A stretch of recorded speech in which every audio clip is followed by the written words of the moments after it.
नमस्ते दोस्तों, आपका स्वागत है सचिन पटेरिया ब्लॉग में।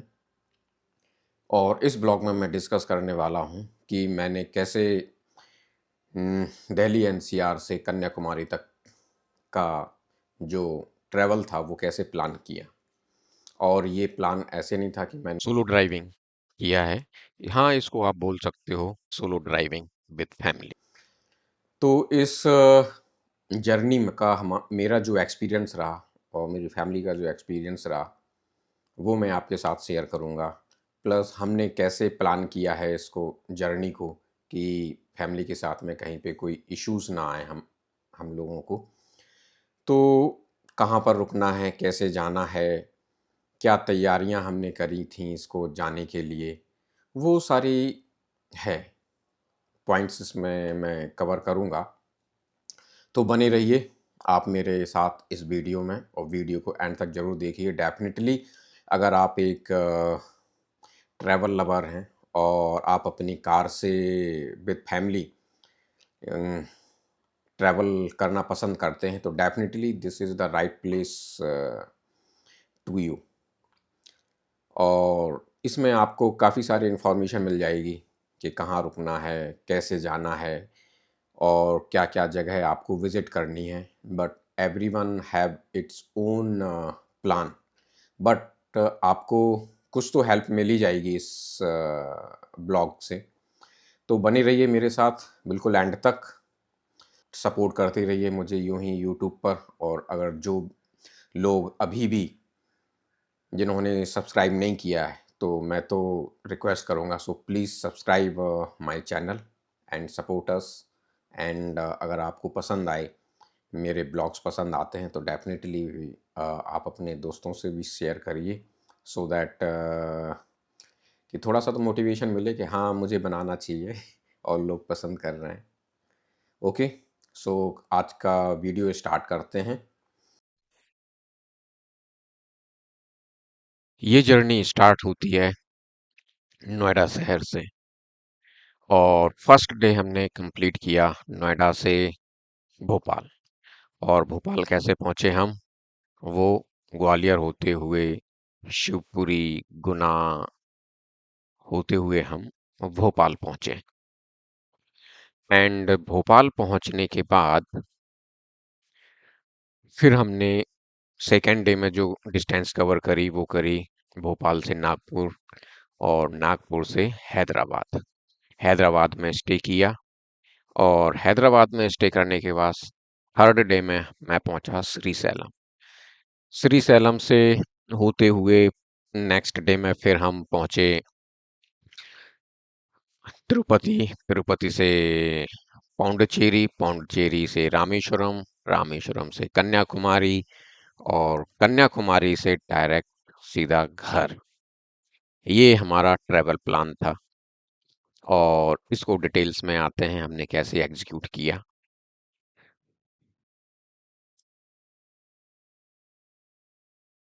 दोस्तों, हर किसी का सपना होता है कि वो अपने घर से कन्याकुमारी तक की डिस्टेंस कवर करे। और इस तरीके की यात्रा को पूरा करने के लिए और रोड ट्रिप को बिल्कुल ही शानदार बनाने के लिए ज़रूरत होती है एक भरोसेमंद साथी की और एक बहुत अच्छी तैयारी की। तो सबसे पहले बात करते हैं उस भरोसेमंद साथी की जो आपका साथ पूरे सफ़र में देने वाला है। वो होती है आपकी अपनी कार, क्योंकि पूरी यात्रा में यही आपका साथ हर मोड़ पर देगा और आपके अनुभव को सुगम बनाएगा। इसीलिए निकलने से पहले यह सुनिश्चित कर लें कि आपकी कार पूरी तरह से अपडेट है, ट्रिप के लिए तैयार हो। एक अच्छी सर्विस करवा लें, इंजन, ब्रेक, टायर और सभी ज़रूरी चीज़ों की जांच करवा लें। इसके साथ एक पंचर रिपेयर के टायर इन्फ्लेटर जरूर रखें। कई बार सुनसान रास्तों पर ऐसी छोटी मोटी परेशानियों का सामना करना पड़ सकता है और ये छोटी छोटी चीज़ें आपकी यात्रा को बिना रुके आगे बढ़ाएंगी। सिर्फ गाड़ी ही नहीं, आपको अपने परिवार की सुरक्षा भी उतनी ही जरूरी है। इसीलिए एक बेसिक मेडिकल किट हमेशा अपने साथ रखें जिसमें जरूरी दवाइयाँ और फर्स्ट एड का सामान मौजूद हो। बस दोस्तों, इतनी सी तैयारी हो जाए तो फिर ज़्यादा सोचने की ज़रूरत नहीं है। सामान पैक कीजिए और पसंदीदा प्लेलिस्ट लगाइए और निकल जाइए अपने सपनों को पूरा करने के लिए। जब हम नोएडा से निकले तो करीब मुझे श्रीशैलम पहुंचने में 3 दिन का समय लगा। पहले फर्स्ट डे में हमने डिस्टेंस कवर करी नोएडा टू भोपाल, और भोपाल से फिर हम निकले श्रीशैलम के लिए। तो डिस्टेंस काफ़ी होने की वजह से हम हैदराबाद तक भी नहीं पहुंच पाए। तो हैदराबाद के पहले एक जगह है, वहाँ पर हम रुके और फिर नेक्स्ट डे यहाँ से हम निकले खा पी कर श्रीशैलम के लिए। जब आप श्रीशैलम जाते हैं हैदराबाद होते हुए तो आपको मिलता है कृष्णा रिवर पर एक बहुत ही बेहतरीन डैम। वो उस डैम पर हम लोग कुछ देर रुके और वहाँ से फिर निकले हम नलमाला, कहते हैं उसको, नलमाला की पहाड़ियों से होते हुए, और फिर हम पहुंचे श्रीशैलम। यहाँ पर एक रुकने की बहुत अच्छी जगह है जिसका नाम है जो एक गवर्नमेंट कैंपस है, वो कैंपस है गणेश सदन। आप यहाँ पर आके रुकिए, यहाँ पर AC room non AC room सब आपको मिलेंगे। और यहाँ से करीब 1 से 1.5 किलोमीटर की डिस्टेंस है टेम्पल की। उस टेम्पल में हम लोग विजिट कर सकते हैं। और यहाँ पर अगर आप इवनिंग में दर्शन करते हैं तो बड़े आराम से हो जाते हैं, मॉर्निंग में तो बहुत दिक्कत होती है। और कई जगह है यहाँ पर। एक तो ये ज्योतिर्लिंग है, फिर ब्रह्मरंबा देवी का टेम्पल है, और नेक्स्ट डे अगर आप चाहते हैं तो यहाँ पे पाताल गंगा के भी दर्शन कर सकते हैं, जो कि अपने आप में एक बहुत अच्छा दर्शन है। और फिर अब इसके बाद बात करते हैं हम कि अ, श्रीशैलम से तिरुपति। श्रीशैलम से तिरुपति की जो डिस्टेंस है वो करीब 400 किलोमीटर के आसपास है, और रास्ता तो बहुत ही खूबसूरत है। लेकिन एक बात और बता दें कि जब आप श्रीशैलम से चलते हैं और आप वेजिटेरियन हो तो आप वहीं से ही खाना खा के चलें, क्योंकि मेरा जो एक्सपीरियंस रहा है वो ये है कि यहाँ से आपको तिरुपति तक प्योर वेज तो मिलने वाला ही नहीं है। भाई मैंने बहुत कोशिश करी, मुझे कहीं पर भी प्योर वेज कहीं नहीं मिला। सीधा डायरेक्ट जाके मुझे यहाँ पर परदयानी जी पहला बिल्कुल प्योर वेज मिला मुझे। तो यहाँ पे हमने खाना खाया विद फैमिली, क्योंकि सुबह से भूखे थे। और फिर इसके बाद हम यहाँ से निकल पड़े विष्णु कॉम्प्लेक्स। विष्णु कॉम्प्लेक्स आपका रेलवे स्टेशन के पास में सिचुएटेड है, और इस कॉम्प्लेक्स में आपको तिरुपति जी की दर्शन का टिकट मिलता है, जिसे हम बोलते हैं फ्री दर्शन टिकट। और हर एक टिकट पर आपको एक लड्डू मंदिर कैंपस में जाओगे आप दर्शन करने के बाद, वो फ्री मिलेगा प्रसाद के रूप में। अगर आप और चाहते हैं तो वहाँ पर भी आपको 50 रुपए का, 100 रुपए का, 150 रुपए का लड्डू मिलते हैं, वो आप ले सकते हो। तो सबसे पहले आपको जाना है, टिकट सिक्योर करना है, फिर उसके बाद कुछ करिए, क्योंकि टिकट की जो भी लाइन होती है वो भी बहुत बड़ी लाइन होती है। ये देखिए हम लोग लगे हुए थे लाइन में। तो उस दिन बताते हैं लोग कि भीड़ कम थी, बट इतनी भीड़ में ही मेरी हालत खराब हो गई थी। तो सबसे पहले हमने टिकट लिया। टिकट लेने के बाद नेक्स्ट डे मॉर्निंग में हमने वहीं पर स्टेशन के पास में जो एक टेम्पल था वो विजिट किया, भगवान जी के दर्शन किए, और फिर उसके बाद निकल पड़े हम तिरुमाला की पहाड़ियों पर अपनी गाड़ी से। और यहाँ पर जाने के लिए आपको एक बात और बताता हूँ मैं कि आपके पास ड्रोन नहीं होना चाहिए, बहुत सारे इलेक्ट्रॉनिक गैजेट्स नहीं होने चाहिए, प्लास्टिक की बोतल्स नहीं होनी चाहिए, क्योंकि ये जो चेक पॉइंट है, इस चेक पॉइंट पे आपकी पूरी गाड़ी का, पूरे सामान की बहुत ही ज़बरदस्त चेकिंग होती है। बिल्कुल पूरा सूटकेस खुलवा देंगे ये सब लोग, आपका क्या क्या है क्या नहीं है सब देखेंगे, तब जाके आपको ऊपर जाने के लिए परमिशन मिलेगी। तो एक बार आप ये भी चेक कर लें कि आपका जो टिकट है, टिकट पर क्या टाइमिंग है, उस हिसाब से जा रहे हैं। अगर आप जल्दी भी पहुंच जाते हैं तो वहाँ पे आपको पता चल जाएगा, वहाँ लोकल जो टूरिस्ट गाइड होते हैं या पार्किंग वाले होते हैं वो आपको बता देंगे कि वो पहले अलाउ कर रहे हैं नहीं कर रहे हैं। अगर जैसे सपोज कि आपका रात को 8 बजे का है, अगर भीड़ काम है तो वो आपको पहले भी अलाउ कर देते हैं अंदर, तो आप उस पर्टिकुलर टिकट पे पहले भी चेक इन कर सकते हो, लाइन में लग के और दर्शन कर सकते हो। मेरे साथ भी यही हुआ था कि हम लोग जल्दी पहुंच गए थे, तो वो बंदा बोला कि आप ऐसा करो कि अभी चले जाओ, दर्शन आपको मिल जाएंगे। तो करीब मुझे ये समझो कि 5 घंटे के अंदर, मतलब 5 घंटे लगे थे मुझे, वो भी फ्री दर्शन के। नहीं सुनते हैं पूरे 24-24 घंटे, 25-25 घंटे लग जाते हैं यहाँ पर दर्शन करने के लिए। तो यहाँ पहुँचने के बाद हम लोगों ने गाड़ी पार्क करी और सीधा मंदिर की लाइन में लगे और हमने दर्शन किए। तो इस तरीके से आप अगर प्लान करोगे और कोशिश कर रहे हो कि आप सैटरडे संडे में वहाँ विजिट नहीं कर रहे हो, अगर आप सैटरडे संडे में जाते हो तो भाई आई एम श्योर कि आपको ना बहुत परेशानी होने वाली, बहुत ज़्यादा भीड़ होती है।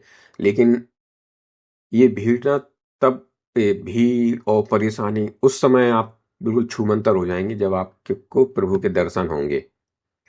तो भाई ये अपन जब पहुंचे हैं, ये उस टाइम का सीन है। अब बात करते हैं अपन नेक्स्ट विजिट की। तो अगर आप रोड ट्रिप और मंदिर दर्शन और भारत की ब्यूटीफुल प्लेसेस को पसंद करते हैं तो इस वीडियो को एंड तक जरूर देखिए। आगे आपको ऐसी कई जगह देखने को मिलेंगी जिनके बारे में शायद आपने पहले कभी नहीं सुना होगा और शायद आपने विजिट भी नहीं करी होंगी। इस चैनल पर अगर आप फर्स्ट टाइम आए हैं तो प्लीज़ सब्सक्राइब करना मत भूलिए, क्योंकि आगे आपको नोएडा टू कन्याकुमारी जर्नी की पूरी डिटेल मिलेगी। तिरुपति से निकलते ही आप चाहें तो वेल्लोर का प्रसिद्ध गोल्डन टेम्पल विजिट कर सकते हैं। यहाँ का काम एनवायरनमेंट और ब्यूटीफुल कॉम्प्लेक्स जो कुछ समय बिताने के लिए परफेक्ट डेस्टिनेशन है। इसके बाद अगर आप चाहें तो कांचीपुरम, जिसे दक्षिण भारत का आध्यात्मिक कैपिटल कहा जाता है, हजारों साल पुरानी मंदिर और भव्य गोपुरम और यहाँ की प्रसिद्ध सिल्क साड़ियाँ इस शहर की पहचान है। अगर आपके पास थोड़ा सा समय और है तो कुछ घंटे यहाँ जरूर बिताएं। जैसे ही आप पौंडचेरी पहुंचते हैं, यहाँ पे चौड़ी सड़कें, समुद्र की ठंडी हवाएं और फ्रेंच शैली की इमारतें यह एहसास दिलाने लगेंगी कि हम भारत के एक अनोखे शहर में हैं। पौंडचेरी में 1 से 2 दिन बिताने के लिए बहुत कुछ है। अगर आप इस रूट को प्लान करते हैं तो यहाँ पर अक्टूबर से मार्च तक का वेदर बहुत अच्छा होता है और साइट सीइंग करने में भी काफ़ी अच्छा लगता है। पौंडचेरी में आप काफ़ी सारा है कुछ घूमने के लिए, लाइक प्रोमिनेंट बीच है और औरुविले है, पैराडाइज बीच है और मातृ मंदिर है। तो काफ़ी सारा अ, यहाँ पर विजिटिंग प्लेस हैं जो आपको बिल्कुल मैस्मराइज कर देगा।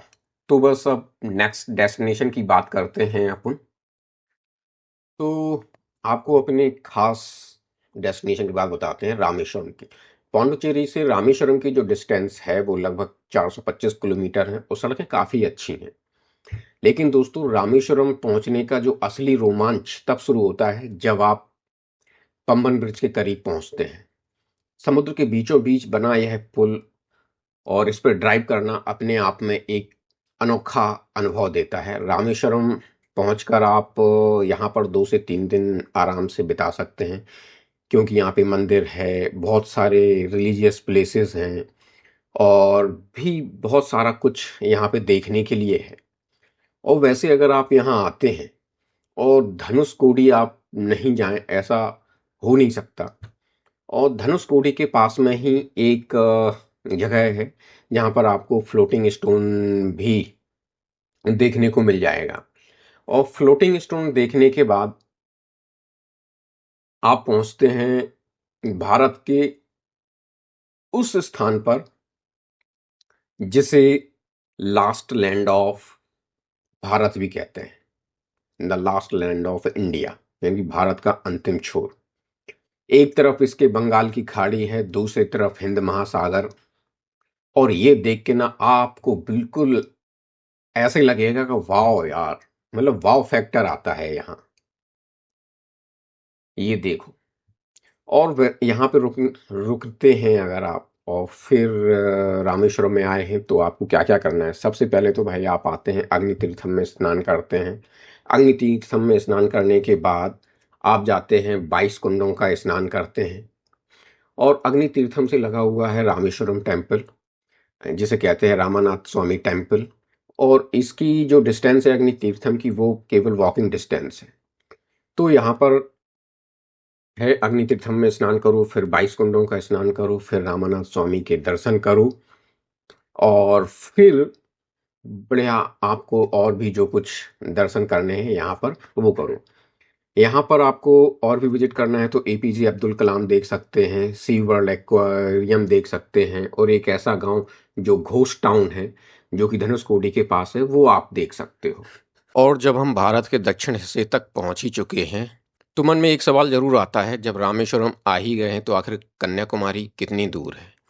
रामेश्वरम से कन्याकुमारी की डिस्टेंस लगभग 400 किलोमीटर है। यह सफ़र जितना खूबसूरत है उतना ही यादगार भी है। एक छोटी सी सलाह ज़रूर दूंगा कि अगर आप शुद्ध शाकाहारी भोजन पसंद करते हैं तो अपनी यात्रा की योजना या प्लान उसी हिसाब से बनाएं, क्योंकि रामेश्वरम के बाद वेज फूड के ऑप्शंस आपको सीधा कन्याकुमारी पहुंचने पर ही मिलेंगे। कई घंटों के सफ़र के बाद जब आप कन्याकुमारी पहुंचते हैं तो आखिरकार आप भारत के उस अंतिम छोर पर खड़े होते हो जहां अरब सागर, बंगाल की खाड़ी और हिंद महासागर एक दूसरे से मिलते हैं। कन्याकुमारी में रुकने के लिए मंदिर और समुद्र तट के पास काफ़ी अच्छे होटल और लॉज उपलब्ध हैं। मैं तो यही सलाह दूंगा सभी को कि मंदिर के आसपास ही ठहरें। इससे आपको ज़्यादातर मेन प्लेस पैदल घूमने के लिए मिल जाएंगे और शाम का माहौल पूरी तरह से महसूस कर पाएंगे। यहाँ पहुँचने के बाद आप गांधी मेमोरियल मंडप पर जरूर देखें। शाम के समय समुद्र के किनारे बैठकर लहरों का आनंद ले सकते हो।